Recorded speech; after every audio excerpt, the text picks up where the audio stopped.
You feel about it and what looks good to you, what doesn't look good. We have to look into the sources of halacha and to know if someone comes along and says, I am Mashiach, we have to know whether according to our Jewish law, we can accept that or not. So what the Rambam writes is that yes, there are halachic ramifications, and those halachic ramifications are that there are certain criteria, and then the person's Mashiach. What if the person has the criteria, and then something happens? It could be, if that happens, that means that his potential to become Mashiach did not come to fruition. And then there's another scenario, which is called a false Mashiach. People that claim to be Mashiach, but it's a false claim. It's baseless. It's not that they were meant to be, supposed to be, it didn't work out. They don't satisfy the criteria for Mashiach in the first place. And he gives two examples. One is Christianity and the other is Islam. They both believe that their leaders were Mashiach, and both are not true according to Torah. And the reason is, the Rambam writes, because they didn't even begin to fulfill the criteria, especially when you talk about changing the Torah. Mashiach is here to spread Torah and to reinforce Torah, not to, God forbid, take away and to change. However, at the end, the Rambam says, but why did Hashem allow such a thing, that a person should be able to rise and mislead almost the entire world? And the Rambam writes, we don't understand Hashem's ways. There's no way we can really explain it, but there's one little thing the Rambam says we could relate to, how in a certain way they prepared the way for Mashiach. Because through them it became known that there's one God who created heaven and earth, not idols that they worshipped. And it became known that there are mitzvahs that were given at Har Sinai, because they all believe that. And yet they had their idea that these mitzvahs were discontinued at a certain point in history. And when Mashiach comes, they'll find out that what they were being taught was wrong, and the Torah and the mitzvahs are really eternal, and it's from Hashem, and so on. So I said to you yesterday that, a lot of things are happening today which show us and indicate that we're in the time that's so close to Mashiach. And one of them is the first time in history that we find such a thing, that the leader of Christianity should make a statement which even implies in some way or other that there's something wrong with the teachings of Christianity altogether, and they might even be wrong. Where am I taking this from? So I said, I'll give you this article. Of course, it comes over the internet. Today, everything is on record. So if you can give out a few on that end, and if you can give out the rest on this end, I think I have enough copies.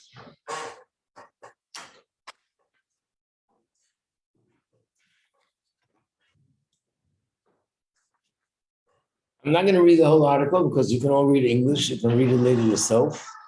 But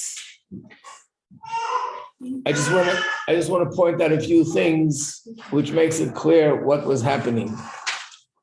I mean, at top of the page, the headlines of the New York Times was, the Vatican says that the Jewish wait for Mashiach is validated, which in itself is pretty shocking. Now, how do we know what it says in this book? Because who's going to read the book? We know this from what other sort of clergymen of their own religion made certain statements. So look at page 2 and just read the one that's underlined. So they write that there was a Catholic writer and commentator, and in the book, apparently the Pope makes certain apologies. Look what he writes. He's inspired and he has reasons. Mr. Missouri said, this is the writer. But what's dangerous in these apologies is he seems to say that the church itself had been wrong in its teachings rather than someone within the church made a mistake. In other words, someone comes along and says, this particular individual made a certain mistake and he distorted the teachings of their church. No, he doesn't say that. Apparently, he's saying that it could be that the teachings of the church itself was based on errors, on something wrong. at the end, there's another part that's underlined, which is, again, they're quoting from one of the people that are into reading his books and they know the commentary on his book and religion, but they said like this. He said the document is no way backtrack from, I'm sorry that I erased the words because I don't really like to promote his name, but it's, from the head of Christianity. But look what he writes, but it does represent a significant shift. The cheeses man? What? The cheeses man? I don't want to go into that. We're just not mentioning the name, so. But it does represent a significant shift. In other words, clearly the head of Christianity is saying that there's something wrong with the way Christianity taught the people. And if you read the words of the Rambam, what did we just read? Look again at the English. When the true Mashiach will come and his position will be uplifted and exalted, they will all return to realize that their ancestors endowed them with a false heritage, and the prophets and ancestors caused them to err, almost word for word, what it says in the New York Times. So this is number one that I wanted to point out. Number two, in the beginning of the year, some of you weren't here when I spoke about it, but people started to ask questions about the Rabbi Mashiach. And I said, we're not going to discuss this in class because it's such a loaded subject. And a lot of the issues come from lack of knowledge. If we're going to talk about it in class, every class will end up talking about it and hearing different opinions. So therefore, we talk about the general subject of Mashiach. Because I feel once you're educated on the general subject and you know the Torah sources, a lot of things become clear. And that's what we're going to focus on. And if anyone wants to focus specifically on this question, you're welcome to knock on my door and tell me that you'd like to make a time to talk about it, to answer questions, and I'll be more than happy to answer the questions. So I want to talk about the general subject. One of the big controversies about the subject of Mashiach, which makes it like loaded, is it true, according to Torah, that you can say that someone who passed away could still be Mashiach? Is that a Torah concept or is that Christianity? The normal reaction of a lot of people is, that is Christianity, it's not Judaism. But the truth is that it's based on, again, lack of knowledge. In general, it seems that, that's not a Jewish idea. But let me tell you a little secret. The whole idea of Mashiach, for people who don't know, also they think it's not a Jewish idea. I remember I had a class I used to teach in Manhattan once a week. And the people that came to the class were not people from here. These are people, this was their first, and some of them only exposure to Judaism. And I was teaching the 13 principles of belief once a week. When this woman walked in for the first time, I was up to number 13. And I start off the class, and now today we're going to learn the 13th principle of belief about belief in the resurrection of the dead. This woman shoots up. What? The last place that I would expect to hear about the resurrection of the dead in a Jewish classroom with a rabbi? Like, how dare you preach Christianity? Tchias HaMesim, the dead becoming alive when Mashiach comes, is one of the 13 principles, not just a part of Judaism. It's one of the pillars that all of Judaism, and people say this every day, Ani Ma'amin B'Emunah Shlema, I believe with perfect faith. But unfortunately, she didn't have the knowledge of Torah. The first time she heard about the resurrection of the dead is from another source, from Christianity. And when she heard someone say this in a Jewish classroom, she was shocked. How could you bring Christianity into the Jewish classroom? And the same is with Mashiach. And again, I can tell you a story of a woman that lived in Crown Heights, was already religious, was Chabad for a few years. And when the Rebbe came out with this intense campaign to publicize to the world that we're very close to Mashiach and his coming is imminent and we should do everything that it should come sooner, she came to me and she said, I'm really having a hard time with this, concentrating on Mashiach. I said, why? So he said, I grew up in a reform family, but very reform. So I said, what does very reform mean? Very reform means we didn't keep Yom Kippur, we didn't keep Rosh Hashanah, we didn't even have a Seder for Pesach, nothing Jewish. But my mother used to tell me, you should always remember that you are Jewish. So I once said to her, what does that mean? Like, what does it mean to be Jewish? So her mother said, they believe in Messiah and we don't. So she grew up with the understanding that what's the definition of a Jew? What does it mean to be part of the Jewish people? We don't believe in Messiah. What does it mean to be not Jewish? That you do believe in Messiah. So now, Mashiach to her has a very non-Jewish connotation, and she can't relate to it. And the only way she was able to get over it, what I advised her was, start learning in Torah what it says about Mashiach. You see Mashiach in Tanakh, you see Mashiach in the Chumash, you see Mashiach in the Rambam, you see Mashiach in Gemara. Slowly but surely you'll get to realize and associate Mashiach is part of Torah. That's the only way. Everything reading it from the Torah. Right. So this is also one of those things when people say, to say that Mashiach could be someone who passed away and comes back is purely Christianity because they didn't study Torah. Where does it say otherwise? I'm going to give out another sheet. This is Gemara. What you're looking at now is a page of Gemara. This is our copy of the Art Scroll Gemara. Where the Gemara discusses this question. So I'll give a few on this end and a few on that end.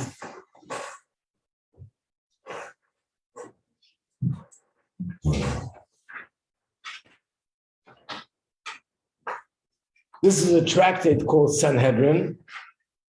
And after we finish Rambam, in fact, that's what we're going to be studying. We'll be studying this part of the tractate that has a few pages on the subject of Gemara.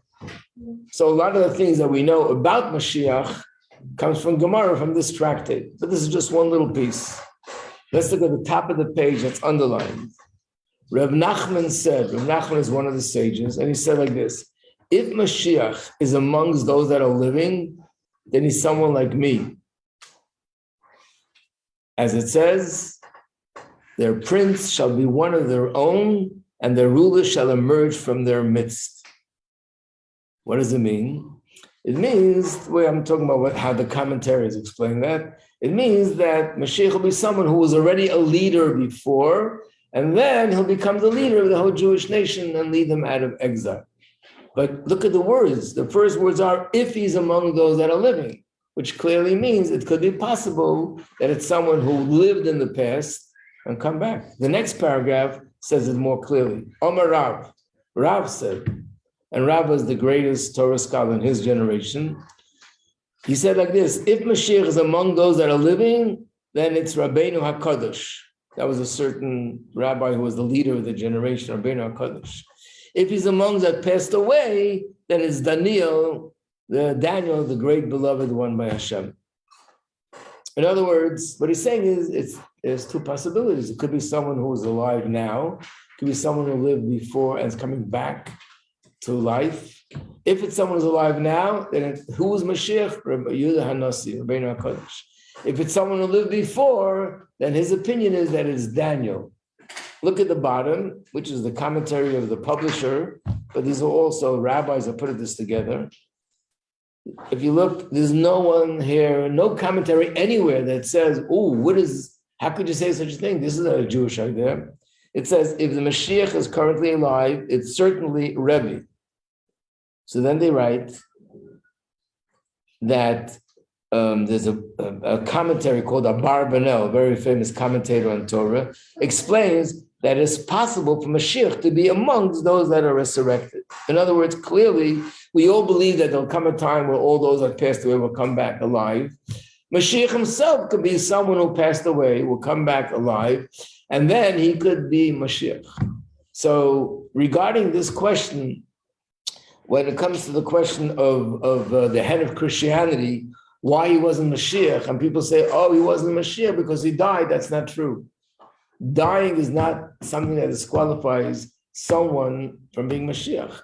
And again, what does the Rambam write? He didn't even begin to satisfy the criteria for Mashiach because he was the opposite of what Mashiach stands for. But doesn't the Rambam say that if someone died, then he's no longer could be Mashiach? So let's turn back to that page. In the booklet here, it's page 11. Let's read the words again. On page 11, the second paragraph from the top, I'm reading in the English. If he did not succeed to this degree, or he was killed, he surely is not the Redeemer that was promised by the Torah. So does he say that if someone died, can be Mashiach? No, he's killed. He says he was killed. Why would he say killed? He should say if someone died. It doesn't make a difference how the person died. So where does it come from that even certain people that are learned or educated come up with this idea that if you believe that someone died of the Mashiach, then this is Christianity. It's not Jewish. So I'll tell you, there's one source where it comes from, and I'll also explain why that source is not a valid source. Baruch Hashem, we live in different times today. We're not going through the kind of persecution Jews went through generations back.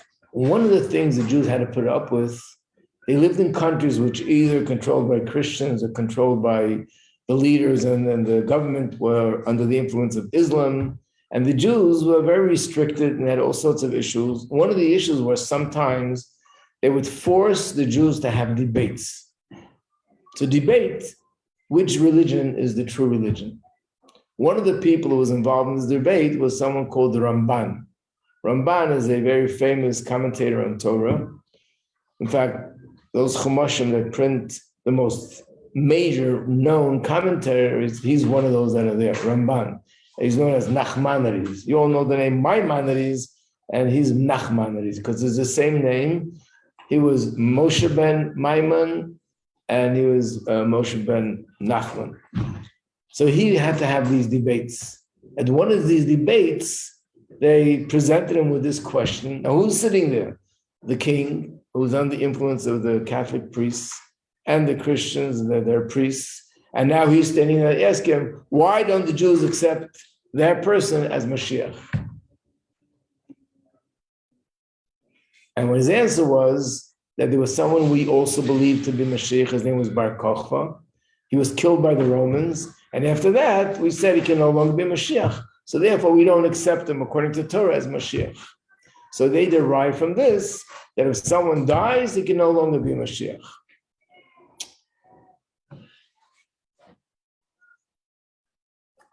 Why am I saying, what's wrong with what they're saying? There's a rule in Gemara. You don't base halachic rulings on debates, what rabbis say at a debate. Because when there's a debate with non-Jews, the rabbis are very limited in what they could say and what they can't say. Could you imagine at this debate, he would get up and say, the reason why we don't believe in as Mashiach is because he didn't even begin to qualify for Mashiach because he did the opposite and he was really not a righteous person. If he would say such words in those days, there would be pogroms all over the country in no time. He couldn't say anything negative about their leader. So he had to answer the question according to their beliefs. According to you guys, did you believe that he was a righteous person and he really had all the criteria of being Mashiach? Once he was killed by the Romans, he could no longer be Mashiach. We also had someone like that, Bar Kokhba. We thought he was Mashiach. Once he was killed by the Romans, he can't be Mashiach anymore. So based on this, that people walk away with this belief, that the Ramban is saying that someone who dies can't be Mashiach. So first of all, like I said, he was killed, not died. And second of all, the Ramban could not have said the real reason, because the real reason would be not only not acceptable to them, the real reason would anger them, and that would put all the Jews in, literally their lives would be in danger. And that's why when you look in the Rambam, when he writes his book of Halacha, he doesn't write that we don't believe in them because they died. We don't believe in them because they didn't begin to fulfill the criteria, which is that they have to be there to reinforce the Torah and uphold the Torah, not to change it. They have to be there to bring salvation, and they have to bring the Jews to Israel, not away from Israel. Any questions on what I just said? I have a question. Yeah. Who is them? Like Rambam is speaking to who? This was the Christian priests on one side, the Ramban on the other side. And when they had debates, it was like walking on eggshells. If they said the wrong words, very often the opposite happened. that the rabbi won the debate, and that caused the pogrom, because he proved that their religion is wrong. So it was like you had to be careful what comes out of your mouth to make sure that you don't say anything they would consider disrespectful, and yet you want to support the Torah. So what do you say? What don't you say? So in this case, the Ramban couldn't say what the Rambam writes, that the reason why he wasn't Mashiach was because he wasn't really a righteous person according to Torah standards. That would be the highest level of disrespect, and who knows what would happen. In fact, I'll get to in a second. One of the reasons why the subject of Mashiach, up until not long ago, was something which was not so much discussed amongst Jews, and definitely not so open like we talk about it today, but was because of this reason. We lived in countries that were primarily Christian or other religions, and talking about Mashiach, that he's someone else other than who they believe in, was potential danger. So it was all quiet. Today, it's in the New York Times, it's all over, it's in every newspaper, the Jews talk about Mashiach, this and that, and nothing happened, no pogroms, which is, by the way, part of the signs that the world has also changed. Things are different today. Yeah.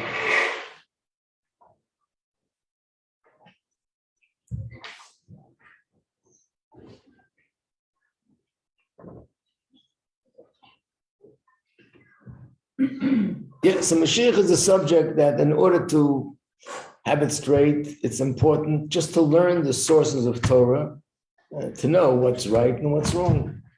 It can be based on, oh, this doesn't sound right, it doesn't feel right. Let's see what it says in Torah. Like somebody would ask you, are you allowed to do this on Shabbos? Doesn't sound like you should be allowed to do it. It doesn't sound, it's not good enough. What does it say in the Shulchan Aruch?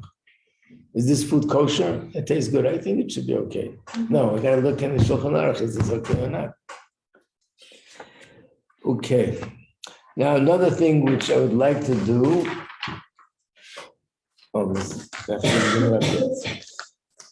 is that I would want to go over certain terms. I want you to be familiar with the terms that are related to Mashiach. So we have a few sheets, about 60 terms, and as we go along, I'll point them out. But it's in the oven right now. It's being baked by the copy machine. Hopefully, it'll come out. So before we go to the next chapter, we'll do a review of this chapter. I just want to say the difference between this chapter and the next. There are two chapters on Mashiach: chapter 11 in the Rambam and chapter 12. And the difference is, chapter 11 is all about the person. Who is he? How do we identify him? What are his qualifications? What is the criteria?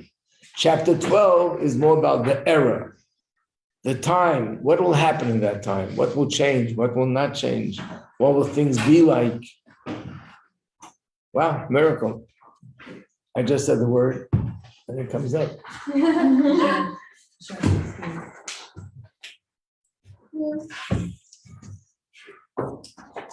I'll take one sec. Thank you.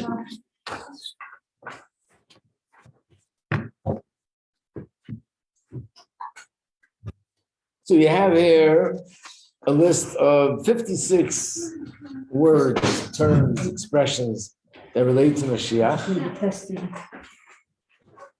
And if you notice in the English, I did not write the translation. I actually wrote the Hebrew word in English. And I think it's important to use the Hebrew and to know the Hebrew term. You notice I don't say Messiah, because we got to know the Torah language is Mashiach, not Messiah. And the same with other things. So, again, some of you came a little bit later, but let me go over so we can check off which terms we already talked about and we learned about, and we'll check them off now. So the first one on the list, I think, would be number 1. Yeah. It looks familiar, but it's not the way you normally write Mashiach. You know what those words mean? Malka, Mashiach. It's like Mashiach, like women. It means no. So the King Mashiach. The word Malka could be spelled with a hey or an aleph. If it's spelled with a hey, it means a queen. If it's spelled with an aleph, it's Aramaic for a king. In fact, So it's not you. one of the ways of recognizing whether a word is Hebrew or Aramaic is looking at the last letter, if it's an aleph or a hey.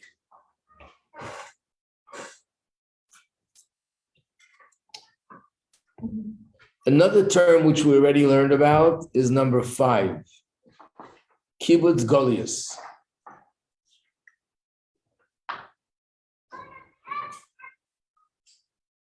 So kibbutz, the word kibbutz means to gather together, and golius means the diaspora. In other words, when Mashiach will come, one of the things that he will do is bring all the Jews from all over the world back to our homeland, which is Eretz Yisrael. So this is the term for it in the Torah language, kibbutz golius. Kibbutz means to gather together, and golius means those that are in exile, that spread in the diaspora. Another term that we used, that we already learned about in the Rambam, is number 9, becheskas Mashiach. The Rambam wrote about certain criteria, that if the person has this criteria, you can assume that they're Mashiach. If more things happen, then he certainly is, it's happening, and there's no way we're going back. But even if certain things happen, you can already assume this person's Mashiach. And that word is becheskas Mashiach. So it's like, it's a person who we assume that Mashiach, but it's not. It's not 100% that it's actually going to happen until we see the Beis Hamikdash built. So it's like assumed Mashiach. Assumed, right. And that's becheskas Mashiach. That's number 9. And the other stage, the second stage, where it's beyond that, it's absolute certainty, is 11, Vadai Mashiach. Vadai in Hebrew means certainly. 11. Yeah, Vadai means something which is certain. It's used in Hebrew also today, in conversational Hebrew, Vadai.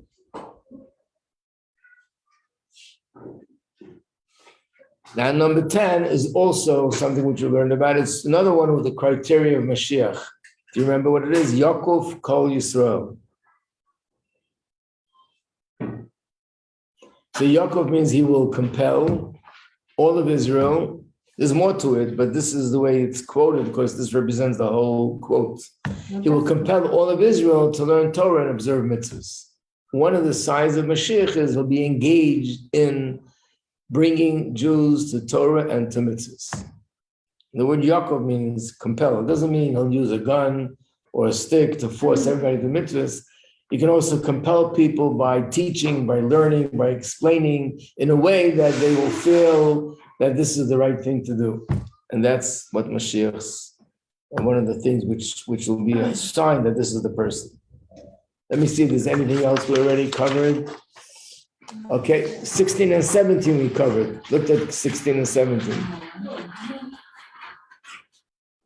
Who is Ben Koziba and who's Bar Kochba? Right, the same person. And who is this person? What's unique about this person? He was like Mashiach. He was the one that the sages thought that he was Mashiach, and then he was killed by the Romans. Right, I think I'm right? Yeah. The way the Mefarshim commentators explain it is his real name was Ben Koziba, and you can call it a nickname, was Bar Kochba. Why do they give, Bar Kochba means the son of the star. Why do they identify him with the star? Because there's a pasuk in the Chumash, a prophecy which says a star will come forth like a shooting star. And that will be, in the shooting star, in that prophecy is a metaphor for Mashiach. So Mashiach is identified with the star. In one of the names for a girl in Hebrew, it's actually not Hebrew, it's Yiddish, is Shterna. A very common Lubavitch name, because there were 2 Rebbitzins that had that name, Shterna. But the word Shterna in Yiddish means a star. Stern is a star, like in English, star, stern, you can hear the similarity. So a star is a name of a person. It means a bright light, but in the Torah, it's more than just a bright light. It could also represent Mashiach. I'm thinking this is most of the things we covered. Number 25, we also covered. What's number 25? That should be easy. The third Beis Hamikdash Hashlishi means the third Beis Hamikdash. So, of course, we had a Mishkan, which is a temporary Beis Hamikdash in the desert that was made out of skin of animals, and they took it apart. It was something which was portable. But the first Beis Hamikdash, which was a stone building, and it was permanent, was built by Shlomo HaMelech, then destroyed by the Babylonians. Then a second one was built, and it was destroyed by the Romans. And the third one is the one we're waiting for, so it's called Beis Hamikdash Hashlishi. Let me see if there's anything else here.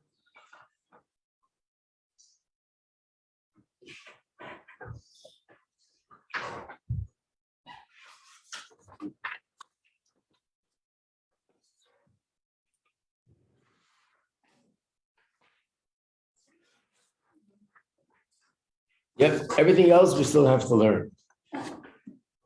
Okay, still, Baruch Hashem, there's something left to learn, otherwise what would we do? That would be concerning. Yeah. So now I want to do a little review. When you look in the booklet, after chapter 11, there are questions.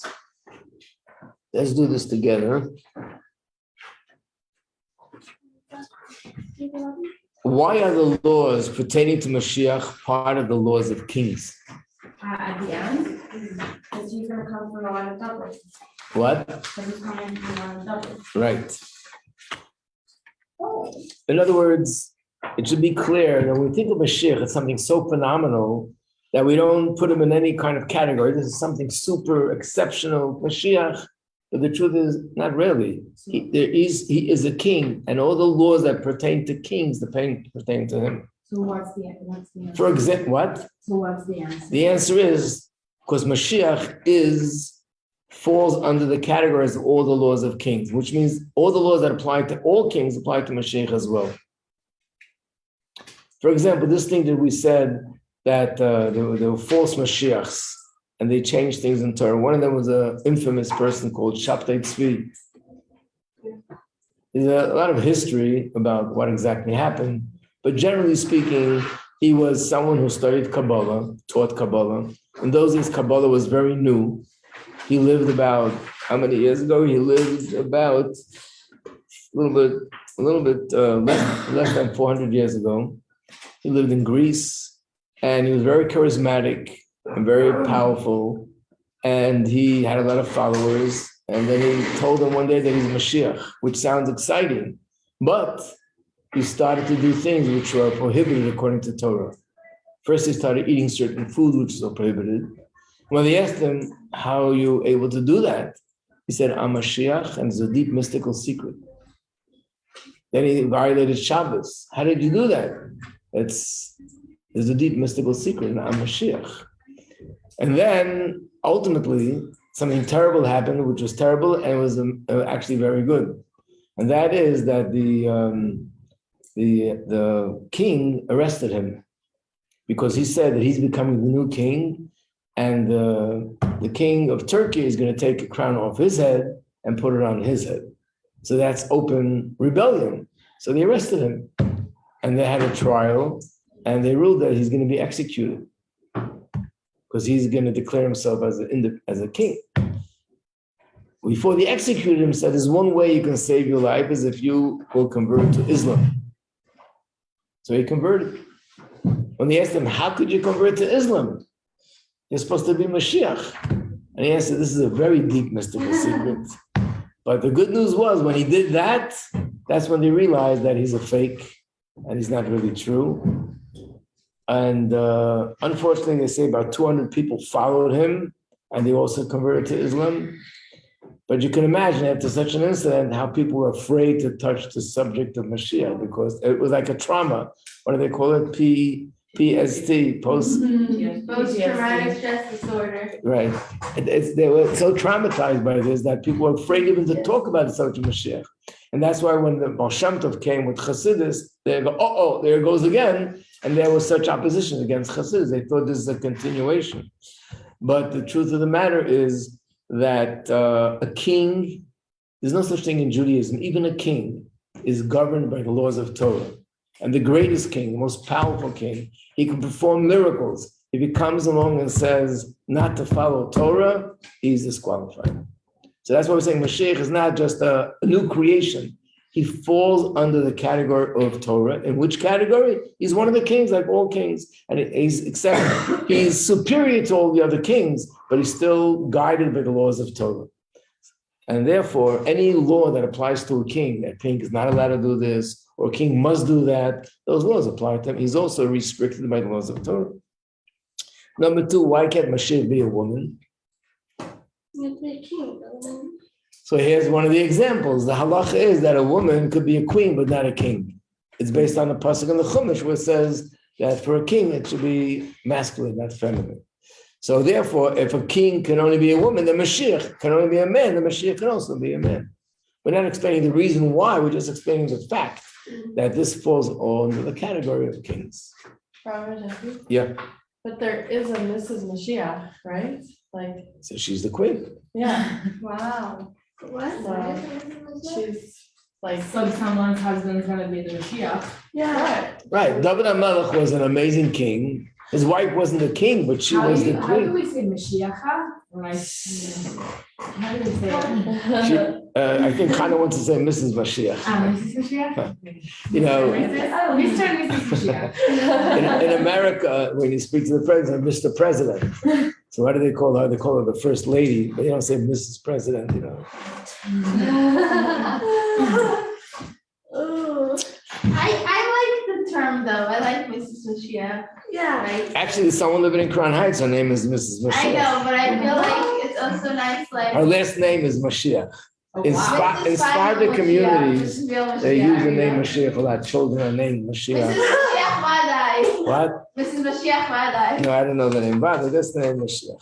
She was actually once a madricha in our school. No, I'm saying like the Mashiach's wife. Okay, everybody have a great Shabbos. Thank you. To be continued. Here. Good Shabbos.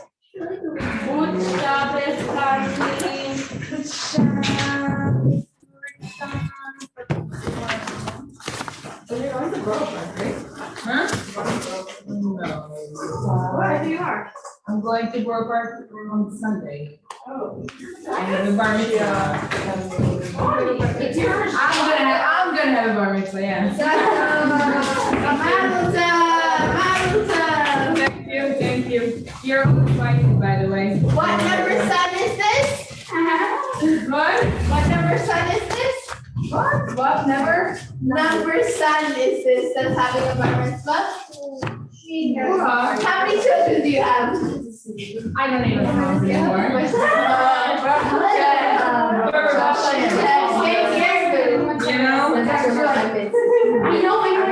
know?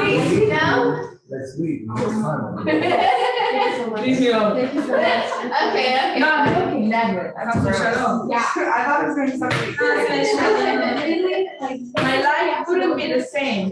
Without these children, right? Yeah, you. Yeah, but I think children.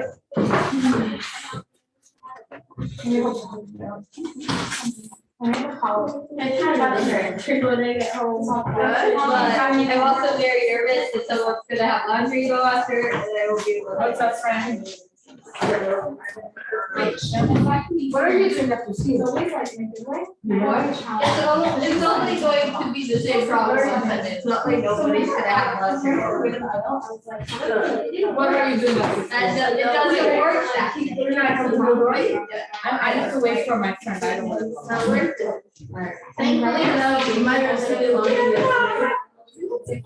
Can I like annoying you? Like, can I be annoying? That the rabbits. I'm gonna come in this. He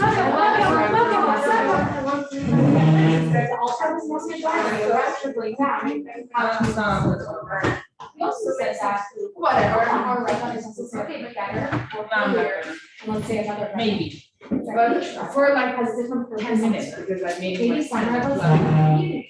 But for some people, that amount of college is $20,000. No, it's not, I think That's you're their not, job. it's not like But something. Arya is the only person who's concerned.